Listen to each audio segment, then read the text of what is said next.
Europe Soir, édition spéciale. Antonin André. Bonsoir, bienvenue dans Europe Soir, édition spéciale attentat. 2 actes terroristes commis à quelques heures d'intervalle en France et en Tunisie, à Saint-Quentin-Fallavier en Isère ce matin. Un homme employé d'une entreprise de livraison décapite son patron.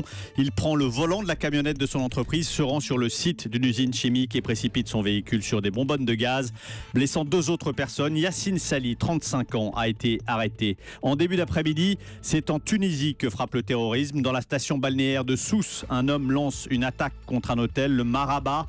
Il tire sur les touristes à l'intérieur de l'établissement, dans la piscine, sur la plage. Bilan, 27 morts. L'auteur de la tuerie a été tué. Jusqu'à 20h, nous reviendrons sur ces événements avec de nombreux invités. Dans un instant, l'ancien ministre de l'Intérieur, Claude Guéant, sera avec nous dans ce studio. Jack Lang, président de l'Institut du monde arabe, sera également notre invité. Nous irons aussi en Tunisie avec une ministre du tourisme ce soir qui est à Sousse, dans ce pays dévasté une nouvelle fois par le terrorisme. Et nous ferons le point tous les quarts d'heure avec nos envoyés spéciaux en Isère et en Tunisie et en plateau ici avec nos spécialistes, les faits, les témoignages. Avec vous, Isabelle Billet, bonsoir. Bonsoir Antonin, bonsoir à tous. Les faits, tout de suite avec vous. Oui, retour sur ces événements dans la matinée à Saint-Quentin-Fallavier en Isère qui ont replongé la France dans l'horreur du terrorisme. Il était environ 10h ce matin lorsqu'une explosion se produit dans une usine de gaz industriel dans cette ville de Saint-Quentin-Fallavier qui est située entre Lyon et Bourgoin-Jallieu. Ça n'est qu'un peu plus tard, Guillaume Bier, qu'on découvrira qu'il s'agissait en fait d'un attentat. Oui, à 9h45 ce matin, un fourgon de livraison se présente à l'entrée de cette usine Air Products. Le chauffeur montre patte blanche à l'interphone et se voit ouvrir le portail de ce site classé Seveso. Quelques minutes plus tard, c'est l'attentat. Le livreur, au volant de son utilitaire, fonce délibérément dans un entrepôt sur des bonbonnes de gaz stockées sur place. S'ensuit une très forte explosion entendue par Martine, la gérante d'un hôtel juste en face. On a simplement entendu une explosion, comme un souffle. On a simplement, les vitres ont bougé de l'hôtel, comme un gros boom. Moi, je me suis dit que ça devait peut-être être une usine et qu'il y avait eu un souci quelque part, mais c'est tout, quoi. On n'a jamais pensé à un attentat, quoi. Le terroriste, déterminé comme un kamikaze, a été blessé dans le choc, mais il est conscient et il tente de provoquer une nouvelle explosion en voulant ouvrir à la main d'autres bouteilles de gaz dans l'entrepôt d'à côté. C'est alors que 2 pompiers interviennent. L'un d'eux réussit à maîtriser, à ceinturer l'assaillant, qui, d'après nos informations, se met à crier « Allahu Akbar ».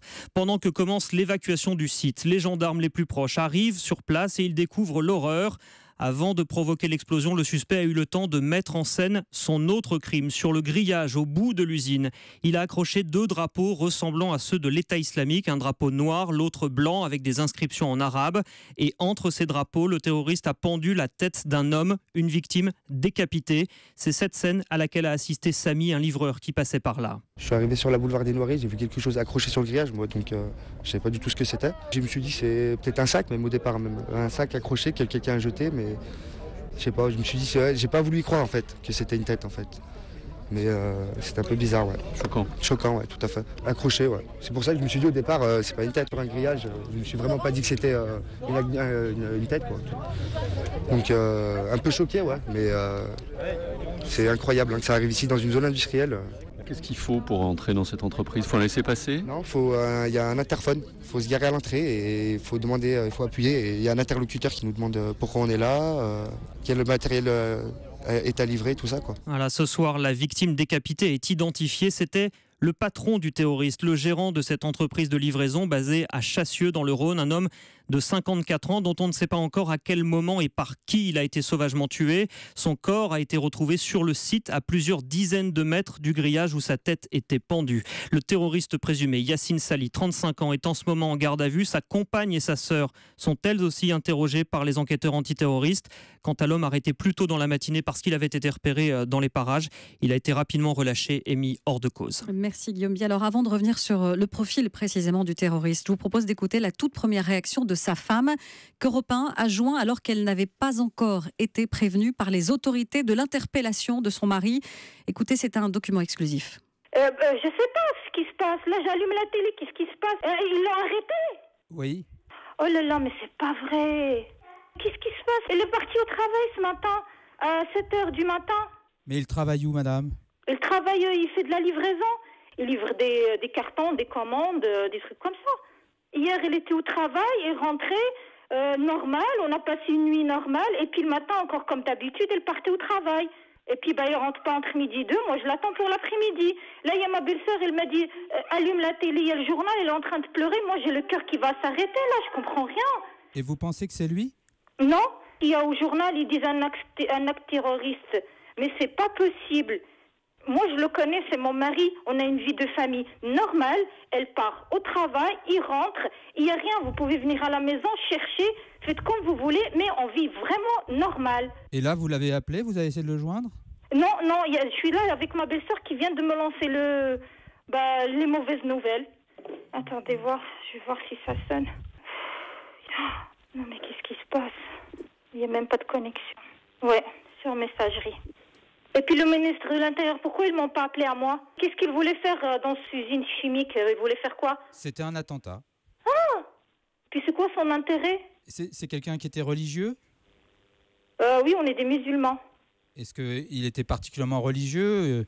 Normal, on fait le ramadan, normal. On a 3 enfants, on a une vie de famille normale, il n'y a pas de souci. Je ne vois pas l'intérêt ou pourquoi il va faire ça. À qui? Je peux appeler qui pour qu'il me donne plus de renseignements? Parce que là, je comprends rien. Écoutez... Assis-toi, Sarah. Je suis toute seule à la maison. J'allais amener ma fille à l'école. Non, mais j'ai peur de faire quoi que ce soit. Mais qu'est-ce qui se passe? L'épouse de Yacine Sali, jointe à la mi-journée par Patrice Thomas, elle a été interpellée quelques minutes seulement après ce coup de fil. Jean-Luc Boujon, vous êtes à Saint-Priest où habite le terroriste et sa famille. Et vous étiez, Jean-Luc, en bas de son immeuble lorsque vous avez vu cette femme se faire embarquer sous vos yeux. Oui, c'était en milieu d'après-midi. La femme de Yacine Sali, portant un enfant dans ses bras, a quitté son appartement de Saint-Priest, le visage caché sous une couverture.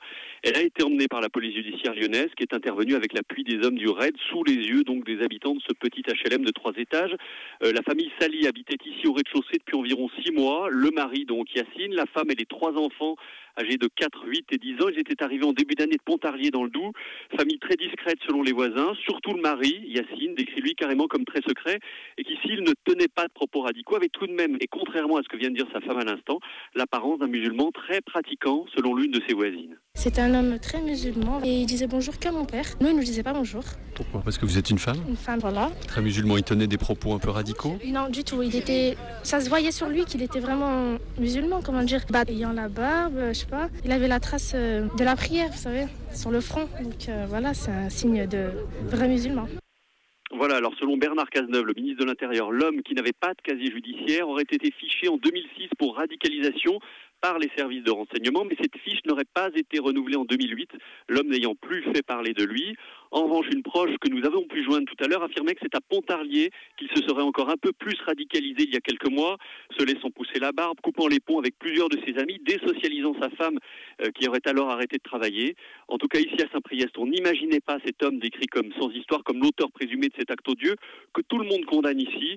On a même entendu une femme s'exclamer devant tous les journalistes présents tout à l'heure, ce qu'a fait cet homme, ce n'est pas notre islam. Merci Jean-Luc Boujon, vous étiez en direct de Saint-Priest dans le Rhône. Yacine Sali a donc fait une victime, l'homme qui a été retrouvé décapité dans une macabre mise en scène qui n'est pas sans rappeler les pratiques fréquemment utilisées en Syrie et en Irak par le groupe État islamique. Un attentat qui a évidemment suscité énormément d'émotions et la mobilisation générale au plus haut sommet de l'État. Manuel Valls, qui était en déplacement en Amérique du Sud, écourte sa tournée et rentre précipitamment en France. Le ministre de l'Intérieur, Bernard Cazeneuve, s'est rendu sur les lieux en Isère. Et François Hollande a quitté Bruxelles pour présider un conseil restreint de défense cet après-midi à l'Élysée. J'ai voulu que nous portions le plan Vigipirate alerte maximum dans la région Rhône-Alpes pour 3 jours. En effet, nous devons faire en sorte que toutes les vérifications puissent être établies, tous les contrôles effectués. J'en appelle à la responsabilité de chacun, au sang-froid, parce que c'est nécessaire. Il ne doit y avoir aucun doute sur la capacité qu'a notre pays de se protéger. Les Français doivent savoir qu'il y a des forces qui sont aujourd'hui déployées comme jamais depuis des décennies dans notre pays. Que le plan Vigipirate est partout à son niveau maximum, sauf là où nous l'avons encore placé à un stade supérieur avec l'alerte attentat en Rhône-Alpes pour 3 jours. Face à ces risques, face à ces menaces, c'est l'unité, le rassemblement qui permettront de lutter contre le terrorisme avec la plus grande efficacité. François Hollande cet après-midi à l'Élysée avec Ludovic Faux. Nicolas Sarkozy réclame que toute la lumière soit faite sur les circonstances de cet attentat et que le niveau de vigilance soit rehaussé, ce qui est fait donc en région Rhône-Alpes. Quant à Marine Le Pen, elle demande des mesures fermes et fortes pour terrasser l'islamisme. Le Conseil français du culte musulman condamne fermement cet attentat commis en plein Ramadan et appelle l'ensemble de la communauté à la vigilance, à l'unité et à la solidarité. Et dans un instant, dans cette édition des spéciales, on en débat avec nos invités. Claude Guéant, l'ancien ministre de l'Intérieur, et nos spécialistes justice et défense, Alain Inco et Didier François. Mais on le disait, Isabelle, cette journée de vendredi a été doublement meurtrière. La Tunisie, elle aussi, a été touchée au cœur par un attentat. 28 personnes au moins ont été tuées dans l'attaque de leur hôtel de la ville touristique de Sousse, l'hôtel Le Marabat. Des cadavres jongent la plage et la piscine de l'hôtel. Scène d'horreur que découvre Didier, un Français qui habite la ville et qui est arrivé sur les lieux juste après les coups de feu. Il y a eu une détonation et après ça a été comme des pétards, quoi, je dirais. Quand nous on est arrivés, tout le monde courait à droite à gauche et les gens, ceux qui étaient restés allongés sur les transats, ils étaient morts, quoi. C'est horrible, horrible. Rien n'était encore banalisé. La police courait partout. Et bon, après ils ont recouvert les gens, bien entendu, de draps, de serviettes de bain et des choses comme ça, quoi, je veux dire, pour protéger les gens. On a vu une femme avec son bébé dans les mains qui est morte tous les deux, bien entendu, le bébé et la mère. Allongée là sur le sable, faire son bébé, mais elle est morte. Et quand vous voyez ces trucs-là, c'est horrible. Si c'était moi qui étais allongé là en train de me faire bronzer, j'ai ma femme, j'ai mon enfant qui a 1 an et demi. Si c'était moi qui étais à la place de ces gens-là, aujourd'hui on ne parlait plus de moi, c'est tout. Qu'est-ce que vous voulez faire? Vous êtes impuissant contre ces choses-là. Vous êtes impuissant. L'horreur racontée ce soir par Didier, un Français de Sousse, joint il y a quelques instants par François Gévrier. On vous retrouve maintenant, Mehdi Aouas, vous êtes le correspondant d'Europe 1 en Tunisie, vous êtes en direct et vous en savez plus, Mehdi, sur le mode opératoire de ce commando. Oui, tout à fait. On rappelle aussi que c'était vers 12h, 12h30. Deux terroristes, ils ont utilisé donc des vedettes, des jet skis aussi, pour accéder rapidement à la plage de l'hôtel. On rappelle que les plages de Sousse, les plages privées de ces hôtels sont les unes à côté des autres, très facile d'accès au niveau de la plage ainsi que par la mer, donc par un bateau et un jet ski. Ils ont ouvert le feu sur la plage, ils se sont baignés tous les deux, ils ont déposé dans un sac à dos sous un parasol la Kalachnikov avec des chargeurs, des munitions. Ils ont ouvert le feu, donc l'un des terroristes a ouvert le feu sur la plage, ils se sont dirigés à l'intérieur de l'hôtel où un des terroristes a ouvert le feu pendant que le second s'est enfui. Le terroriste a été abattu sur le parking de l'hôtel. On rappelle que c'est un jeune étudiant inconnu des services de police, originaire, rappelons-le, de la ville de Kérouan. Le bilan est très très lourd. On parle actuellement, donc, comme vous l'avez rappelé, de 28 morts et une trentaine de blessés, dont un qui a succombé à ses blessures à la clinique des Oliviers. C'est un homme âgé d'une 60aine d'années, de nationalité allemande. On rappelle aussi que les victimes, bien sûr, ils sont belges, anglaises, donc britanniques, selon le ministère de la Santé. Concernant les nationalités des blessés, il s'agit de Russes, d'Allemands, de Belges, de Britanniques. Et rappelons-le aussi, 5 Tunisiens ont été blessés.